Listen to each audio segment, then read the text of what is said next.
Hello guys, പവിത്രം പുത്തൻ promo വിശേഷങ്ങളിലേക്ക് എല്ലാ കൂട്ടുകാർക്കും സ്വാഗതം. അങ്ങനെ നമ്മുടെ വിക്രം അറിയുകയാണ് വേദ മനഃപൂർവ്വം തന്റെ പോക്ക് മുടക്കാൻ വേണ്ടി ആ പായസത്തിൽ എന്തോ ചേർത്തിരുന്നു എന്നുള്ളത്. അപ്പൊ നമ്മുടെ വിക്രം അത് നമ്മുടെ വേദയുടെ അടുത്ത് ചോദിക്കുമ്പോൾ വേദ പറയുന്നുണ്ട്, അതെ, നിങ്ങൾ പോകാതിരിക്കാൻ വേണ്ടി ഞാൻ ആ പായസത്തിൽ ഉറക്ക ഗുളിക പൊടിച്ചു കലർത്തിയിരുന്നു എന്ന് പറയുന്നുണ്ട്.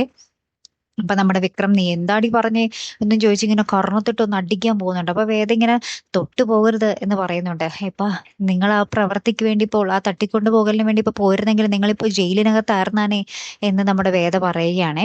അങ്ങനെ തന്നെ നമ്മുടെ അമ്മ വരുന്നുണ്ട് ഇത് കേട്ടിട്ട്. അപ്പൊ അമ്മേന്റെ അടുത്ത് നമ്മുടെ വേദ ഉണ്ടായ കാര്യങ്ങൾ പറയുമ്പോൾ നമ്മുടെ അമ്മ വിക്രത്തിനൊരെണ്ണം ഒരടി കൊടുക്കുന്നുണ്ട് കേട്ടോ, കർണത്തിട്ടൊരെണ്ണം കൊടുക്കുന്നുണ്ട്. ശേഷം നമ്മുടെ അമ്മയെ വേദ ആശ്വസിപ്പിക്കുന്ന ഒരു രംഗങ്ങളാട്ടോ നമുക്ക് കാണുവാൻ സാധിക്കുന്നുണ്ട്. നമ്മുടെ വേദ അമ്മയോട് പറയുന്നുണ്ട്, നമുക്ക് ഒരു മാസമെങ്കിലും വിക്രത്തിന് ഇങ്ങനെ ഒരു ഒരു ഒന്നിനും വിടാതെ ഇങ്ങനെ അടച്ചുപൂട്ടി നിർത്താൻ ശ്രമിക്കണം. അങ്ങനെയാണെങ്കിൽ വിക്രത്തിന് മാറാൻ സാധിക്കും അമ്മേ എന്ന് നമ്മുടെ വേദ പറയുന്നുണ്ട്. അപ്പൊ അമ്മയാണെങ്കിൽ ഭയങ്കരമായിട്ട് പൊട്ടിക്കരയുന്നുണ്ടേ.